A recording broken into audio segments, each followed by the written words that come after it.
Di sebuah desa kecil, hiduplah seorang kuli bangunan bernama Ranto.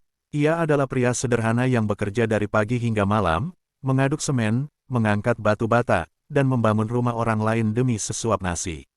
Peluh dan debu sudah menjadi sahabatnya. Namun, ada satu alasan mengapa Ranto bekerja lebih keras dari biasanya.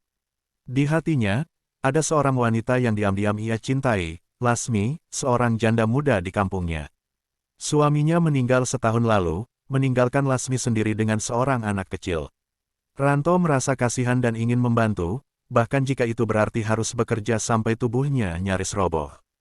Setiap hari, sepulang kerja, Ranto menyempatkan diri mampir ke rumah Lasmi, membawa beras atau sekadar membantu membetulkan genteng rumahnya yang bocor. Lasmi selalu menyambutnya dengan senyum, tapi hanya sebatas itu.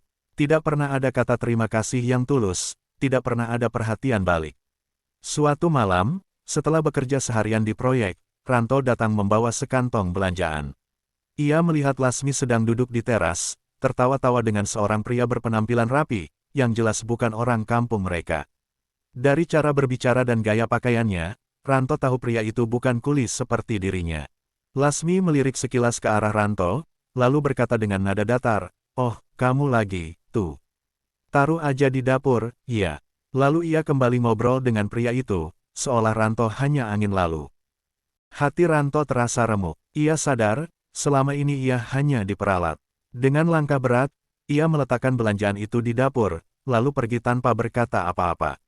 Malam itu, ia memutuskan sesuatu, tidak akan lagi menyiksa diri untuk seseorang yang tak tahu arti perjuangannya. Keesokan harinya, Ranto tidak datang lagi. Dan hari-hari berikutnya, ia mulai fokus pada hidupnya sendiri.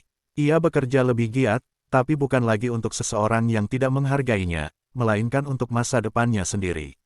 Lasmi, beberapa bulan kemudian, pria yang sering bersamanya pergi begitu saja, meninggalkan janji palsu dan utang yang bertambah.